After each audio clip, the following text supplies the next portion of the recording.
नमस्कार दोस्तों, कैसे हैं आप सब। दोस्तों, आज हम बात करेंगे वृंदावन के एक ऐसे भाग के बारे में जिसको निधिवन का नाम दिया जाता है।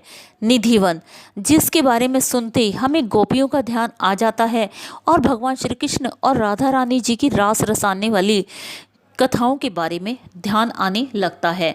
उनकी छवि हमारे सामने घूमने लगती है। हाँ दोस्तों, हम आज बात करेंगे निधिवन के बारे में। निधिवन एक अत्यंत पवित्र रहस्यमयी धार्मिक वह स्थान है जहाँ भगवान श्री कृष्ण एवं राधा रानी आज भी आधी रात के समय रास रचाते हैं। ऐसा माना जाता है कि रास रचाने के बाद वह रंग महल में जाकर विश्राम भी करते हैं और शयन भी करते हैं।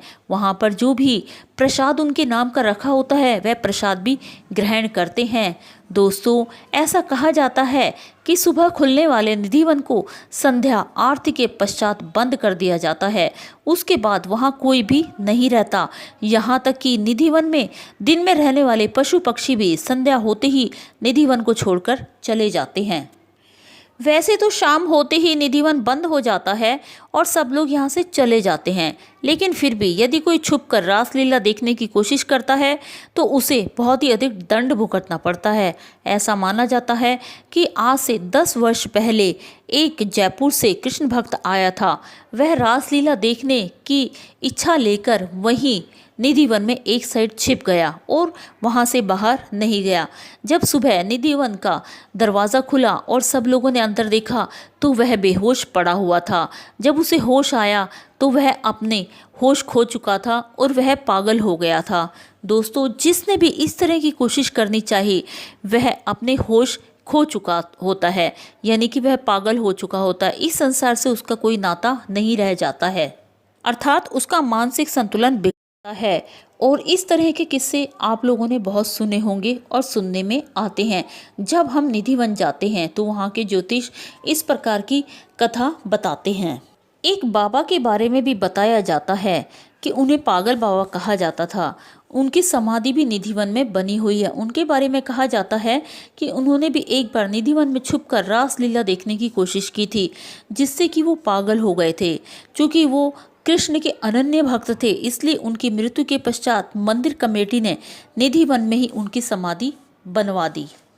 ऐसा माना जाता है यहाँ जो वृक्ष है वो खुद साक्षात भगवान श्री कृष्ण, राधा और गोपियाँ हैं। ये सभी तुलसी के वृक्ष हैं। इतने बड़े तुलसी के वृक्ष कहीं नहीं होते। यह प्रमाण है।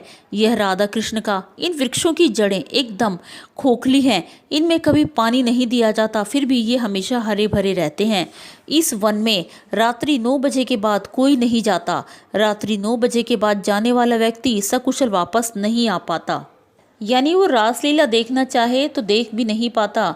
हाँ, या तो वह पागल हो जाता है या उसकी मृत्यु हो जाती है। निधिवन की एक अन्य खासियत है यहाँ पर कि जो तुलसी के पेड़ हैं, निधिवन में तुलसी का हर पेड़ जोड़े में है। इसके पीछे यह मान्यता है कि जब राधा संग कृष्ण वन में रास रचाते हैं तब यही जोड़ेदार पेड़ गोपियाँ बन जाती हैं।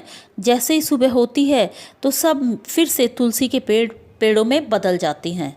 यहाँ के वन के जो आसपास घर बने हुए हैं उन मकानों में खिड़कियाँ नहीं हैं। यहाँ के निवासी बताते हैं कि शाम 7 बजे के बाद कोई इस वन की तरफ नहीं देखता। जिन लोगों ने देखने का प्रयास किया या तो वो अंधे हो गए या फिर उनके ऊपर देवी आपदा आ गई। जिन मकानों में खिड़कियाँ हैं वे शाम के समय उनको बंद कर देते हैं। ऐसा भी माना जाता है कि निधिवन में जब मंदिर बंद कर दिया जाता है तो भगवान श्री कृष्ण रास रचाते हैं। उसके बाद राधा रानी जी के साथ रंग महल में आकर विश्राम करते हैं। वहाँ उनके लिए जो प्रसाद रखा जाता है उस प्रसाद को वो ग्रहण करते हैं। सुबह जब दरवाज़ा खोल के देखा जाता है तो बिस्तर भी इधर उधर पड़े होते हैं, बिस्तरों में सलवटें होती हैं और वहाँ पर जो प्रसाद रखा जाता है वह भी आधा अधूरा बचा होता है। जो दातुन रखी जाती है वह दातुन भी इस्तेमाल की हुई होती है। यह साक्षात ज्योतिषों ने देखा है और आने जाने वाले बहुत सारे लोगों ने भी देखा है। और जो लोग इस पर विश्वास नहीं करते थे, उन्होंने ये चीज़ें सब देखी हैं अपनी आंखों से। दोस्तों, यह एक ऐसा रहस्य है जिसको ना कभी कोई सुलझा पाया है और ना ही सुलझा पाएगा, क्योंकि जहाँ पर देवों का वास होता है उनको समझना बहुत मुश्किल है।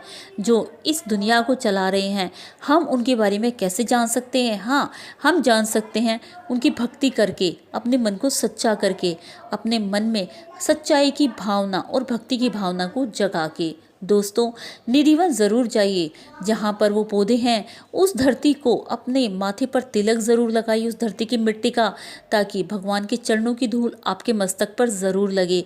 दोस्तों, एक बार ज़रूर जाइए वृंदावन धाम और निधिवन भी जाइए, ताकि भगवान के चरणों की वह भूमि जो जहाँ पर भगवान खुद स्वयं रोज़ आते हैं, उनके चरणों की धूलि को अपने मस्तक पर ज़रूर लगवाइए, ताकि आपके जीवन में भी हर तरह की जो भी कोई बाधा मुसीबत हो वह सब दूर हो जाए। क्योंकि भगवान का आशीर्वाद इतना भी बहुत होता है, केवल हमारा मन सच्चा होना चाहिए। दोस्तों, निधिवन का यह रहस्य कभी कोई नहीं सुलझा पाया है और न ही सुलझा पाएगा। यह एक सच्ची घटनाएं हैं जिन पर हमें विश्वास करना चाहिए। भगवान को लेकर हमें अपने मन में किसी प्रकार का कोई भी अंदेशा नहीं रखना चाहिए, क्योंकि भगवान ही तो हैं जिनके कारण आज धरती टिकी हुई है। दोस्तों, नहीं तो इस संसार में ऐसे भी लोग हैं जो जिस तरह के कार्य करते हैं, उनकी वजह से कब की पृथ्वी डूब चुकी होती। भगवान के ही कारण आज हम सांस ले रहे हैं, हम जीवित हैं। उन्हीं के कारण हम अपने हर कार्य को सफल कर पाते हैं। उन्हीं का आशीर्वाद है जो हम अपने जीवन में आगे बढ़ते जा रहे हैं। हर तरह की सुख सुविधाएं हमें मिल रही है, तो क्यों हम अंदेशा रखें उन भगवान के लिए। दोस्तों, भगवान श्री कृष्ण राधा रानी जी पर विश्वास रखिए, श्रद्धा रखिए, और श्रद्धा करते हुए वृंदावन ज़रूर जाइए और वहाँ के हुए भगवान से प्रार्थना करिए कि जो भी आपकी इच्छाएं हैं वो पूर्ण हो, चाहे वह भगवान के दर्शन करने की हो। भगवान, अगर आपका मन सच्चा हुआ तो भगवान आपको ज़रूर दर्शन देंगे। नमस्कार दोस्तों, आज की आपको यह वीडियो कैसी लगी? अच्छी लगी तो इसे लाइक एंड शेयर ज़रूर कीजिए और इस चैनल को सब्सक्राइब करना ना भूलें। चैनल को सब्सक्राइब करके बेल आइकन को ज़रूर प्रेस करिए, ताकि मेरी नई से नई अपडेट्स आप तक पहुंच सके। नमस्कार।